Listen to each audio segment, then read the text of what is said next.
Manager, tu m'as appelé. Oui, pourquoi avez-vous refusé de signer le document? Je vous ai donné à signer. Mais monsieur, tout dans ce document est faux, je ne peux pas le signer, c'est contre ma conscience. Avez-vous une conscience? En fait vous avez deux options, soit vous signez le document, soit vous quittez votre bureau. Monsieur, je suis un enfant de Dieu, je dois garder le commandement de Dieu, et ma Bible condamne le vol et la corruption. Jésus a donné des promesses claires de grands avantages à ceux qui gardent ses commandements, comme il est écrit, Jean 14 verset 23, Jésus a répondu et a dit à lui, si un homme m'aime, il gardera mes paroles, et mon Père l'aimera, et fera notre demeure avec lui. Et ces commandements incluent, l'absence de compromis, avec le prince de ce monde, la communion avec Dieu, la manifestation de sa présence, l'illumination de l'esprit, la paix constante dans un monde d'agitation, l'absence de peur, la joie illimitée et la béatitude éternelle avec Dieu, et surtout, aimer Dieu de tout notre cœur. Donc monsieur, suis pour Jésus, je lui obéirai jusqu'au bout. Tu m'as entendu, tu as juste aujourd'hui pour le signer. Mais monsieur. Sortir de mon bureau. Non-sens.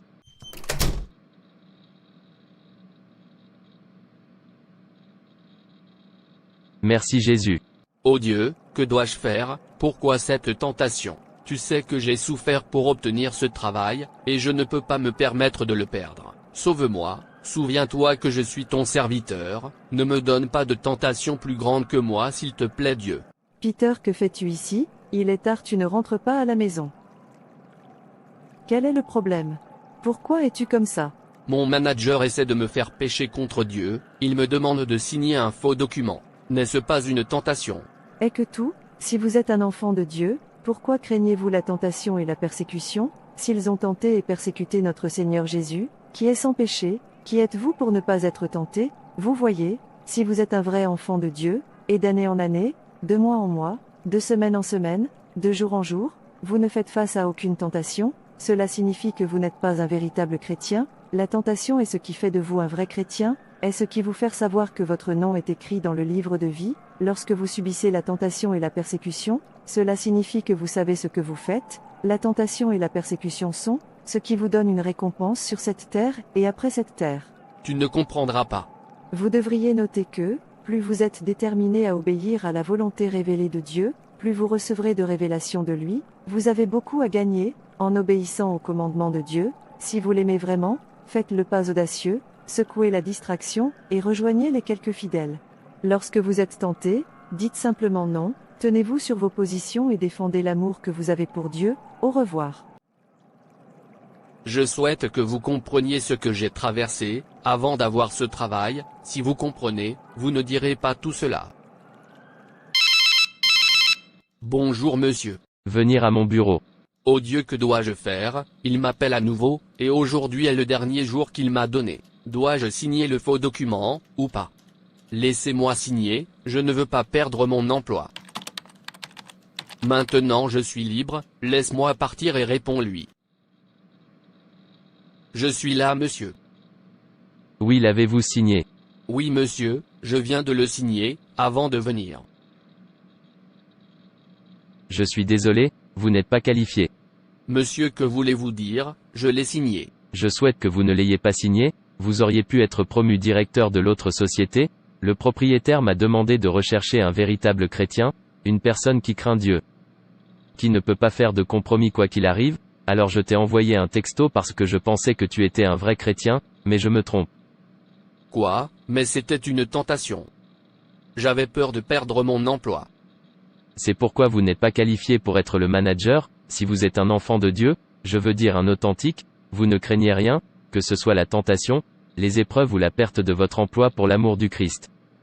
Non, non, non, j'ai travaillé si dur pour ça. Monsieur, s'il vous plaît, essayez-moi à nouveau. Je suis désolé, c'est fini. Peur de perdre mon travail, tu m'as tué. Mais tu n'as pas peur de perdre Dieu? Dis-moi, ton travail, et l'amour de Dieu en toi, lequel est le plus important? C'est une contradiction, en termes pour un individu de dire qu'il ou elle aime le Christ, seulement pour que le cœur soit donné au monde. Le véritable amour pour Dieu oblige le croyant à obéir non seulement à une partie de la Bible, mais à l'ensemble. Pour ces croyants, le commandement du Christ à travers la Bible régit leurs actions, leurs goûts, leurs relations, leurs possessions, leur mode de vie, leurs conversations, etc. En effet, la parole de Dieu contrôle tous les domaines de leur vie, y compris où ils vont. Ce qu'ils regardent, où ils travaillent et ce qu'ils définissent comme priorité dans la vie, ils seront, sans excuse, prêts à dire non, aux suggestions, tentations, pressions, persuasions et menaces, qui vont à l'encontre de la parole du Christ. Parce qu'ils le chérissent comme Seigneur, ils ne se soucieront pas du coût, ils doivent payer, la perte qu'ils peuvent subir, ainsi que la honte, qu'ils doivent supporter à cause de son nom, ces vrais enfants de Dieu. Apprendre à être un véritable enfant de Dieu, qui se tiendra toujours debout pour le défendre quoi qu'il arrive. Tu peux maintenant partir. J'ai prétendu aimer Dieu, mais je n'ai jamais défendu mon amour pour lui. Quel genre de chrétien je suis? Enfants de Dieu, la tentation fait des enfants de Dieu, savoir qu'ils n'ont pas dévié d'aimer et d'adorer Dieu. Chaque fois que vous êtes tentés, cela signifie que vous êtes toujours sur la ligne, vous n'êtes pas tombé. La tentation et la persécution est un processus d'obtention récompense au ciel et sur la terre. Que Jésus a été conduit par l'Esprit à être tenté par le diable, suggère que même les croyants qui sont solides dans la foi peuvent subir des épreuves et des tentations, cela passerait par de juteuses incitations à faire des compromis. À la poursuite de notre pain quotidien.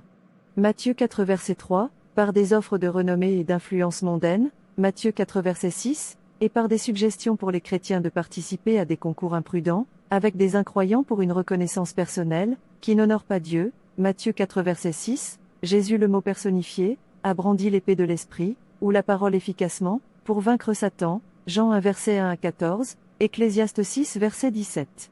La tentation et la persécution lorsqu'elles sont vaincues, c'est comme installer des trésors dans le ciel, plus vous surmontez la tentation et la persécution, plus vous obtiendrez de récompenses au ciel. La tentation et la persécution sont comme un billet pour le ciel, lorsqu'elles sont vaincues, puisque les croyants s'engagent dans une perpétuelle guerre spirituelle avec le diable, nous devons nous armer de la parole de Dieu, pour toujours vaincre, nous devons permettre à l'Esprit Saint d'enseigner et de nous guider dans l'application appropriée de la parole pour pouvoir dire, il est écrit plus fort que Satan. La consommation régulière et l'intériorisation de la parole de Dieu sont essentielles pour surmonter les assauts sataniques dans la vie, et le ministère de la parole de Dieu porte le pouvoir éternel de la divinité, que Satan ne peut pas supporter. Là où la parole d'un roi est dans votre cœur, il y a du pouvoir. Si vous aimez Dieu et Jésus, vous leur obéirez plutôt qu'à l'homme. Essayez d'être un vainqueur face à la persécution et à la tentation.